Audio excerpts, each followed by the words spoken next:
back in El Paso again. A lot of y'all know that a couple months ago I was in El Paso, stuck here for almost a month because my leadership refused to let me go home because of the fact that I was on administrative leave. I've been on administrative leave since the month of May.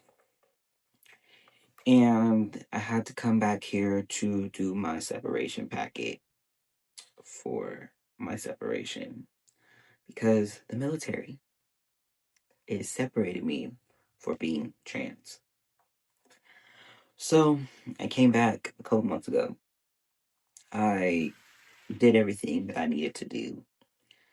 But after I had finished everything, they're like, okay, well, you still can't leave. I was stuck here for almost a month. I missed my kids' first day of school. Um, my twins' first day at kindergarten. Like, that pissed me off, right? I missed some very important things within that time frame. But we bought a house, and I will do a story time about buying a house. But we bought a house, and during the process, I had to do walkthroughs, and I had to make sure everything was on the up and up for the house. So I was telling my leadership that or whatever, and then so they're like, okay, well, you can go back for the walkthrough. You can go back for the signing of the loan and the deed and everything like that. So after a month, I was able to go back to um, where my home is, Copper's Cove, and we got the house, everything all said and done, and we moved in. And then what, like 2 weeks ago, they were like, oh, well, you need to submit leave because your separation packet is not complete because you need to submit leave so that you can get your orders. I wasn't going to take leave. I told them that from the beginning. I was not going to take terminal leave because I'm already on administrative leave. There's no point of me taking the terminal leave. Well, they decided to take it upon themselves to tell the transitions office that I was taking leave, so my orders were backed up. So they're like, okay, well, you need to come to El Paso. My ID card expired, and that's what started the whole snowball effect. My ID card expired.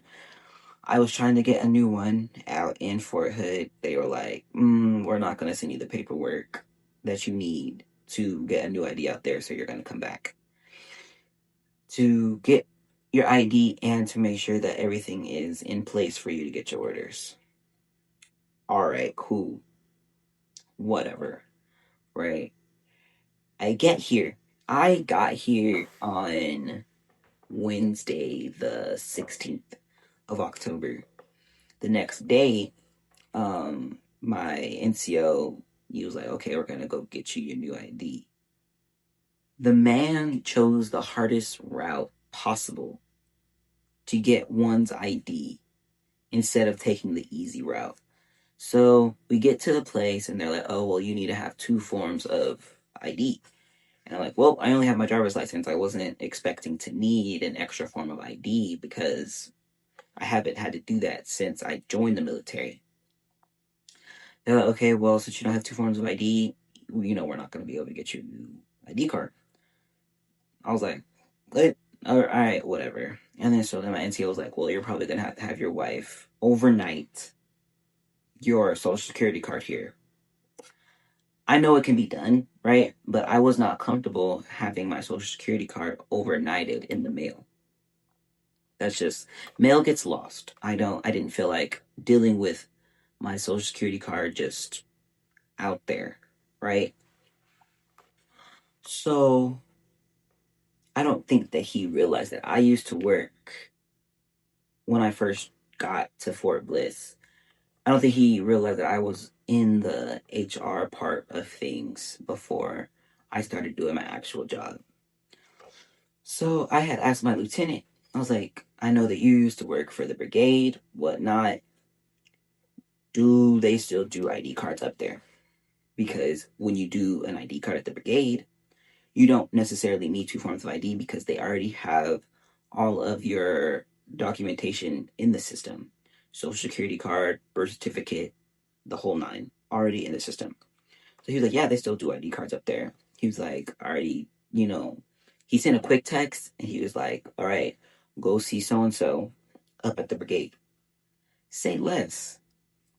I go up there, I wait, and the young lady that helped me came and she was like, do you have the two forms of ID? And I was like, no, I only have my driver's license. She was like, that's fine. I'll take your driver's license and I'll pull the other one from your profile in the system. Easy, easy, easy.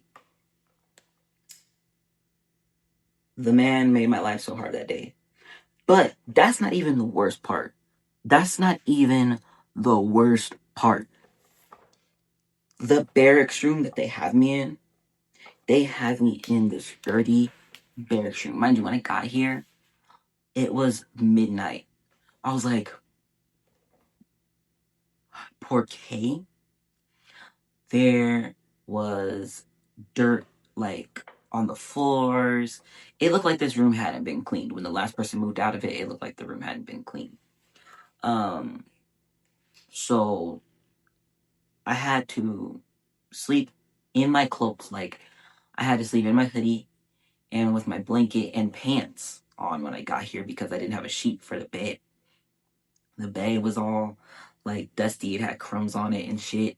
I was like, I ended up, getting toilet paper, cleaning off as much as I could the bed before I laid down in it. But there were like the sink area, disgusting. I had to go to the store and get some cleaning supplies to Swiffer the floor in here and then clean the sink area. The bathroom got mold in the tub. So I haven't even touched that because I'm not about to risk my no, I'm not doing that. So I've been showering off site, like I've had to go to the gym and take a shower. Um or like when you're younger and you go to somebody's house, necessarily you gotta get ready quick and you do like a little bird bath type deal. I've had to do that as well. This room was so disgusting.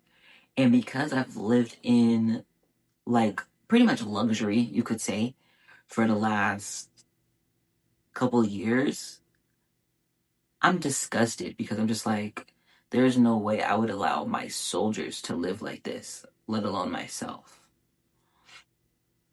So I cleaned up in here, as best as I could in here. The common area out there behind the door, that has nothing to do with me. Like, I don't even go out there unless I'm coming into the room or I'm going to pee. Right? Like, I clean the toilet the best that I could, but I don't even sit down. Like, I use my STP to do my business, and that is that.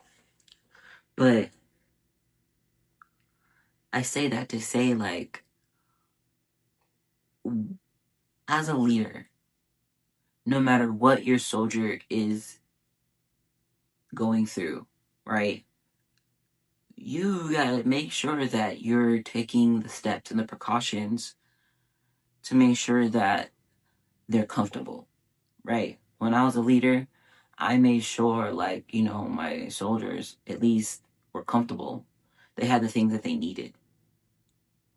But it just seems like because I'm already an NCO, my NCO doesn't feel like, oh, okay, well, you can do it. You can handle it yourself. You can figure it out on your own.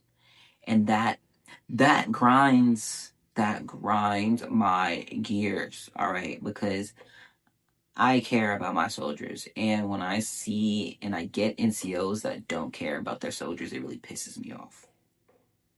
Because how the fuck are you supposed to expect this soldier to do what you tell them to do, but you can't make sure that they're good on a daily basis? Yeah. Yeah. Been sitting in this room since Thursday with little to no communication from my supervisor. Like, be so fucking for real. Be so fucking for real.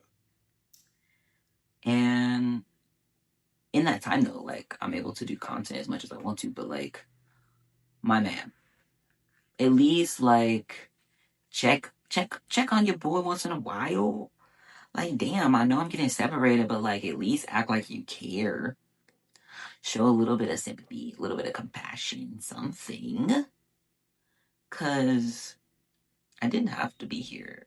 You told me to come back, and I did. So let's be so fucking for real. But yeah, your boy's going through it, and quite frankly, I'm over it. I'm ready to go home. It hasn't even been a week yet, and I'm ready to go. Ready to go. I checked my little documentation on in the system. My separation is approved. Approved by the big army. Approved by the Pentagon. All I'm waiting for is my orders to get the fuck out of here. And I feel like they're gonna take their sweet time. So yeah.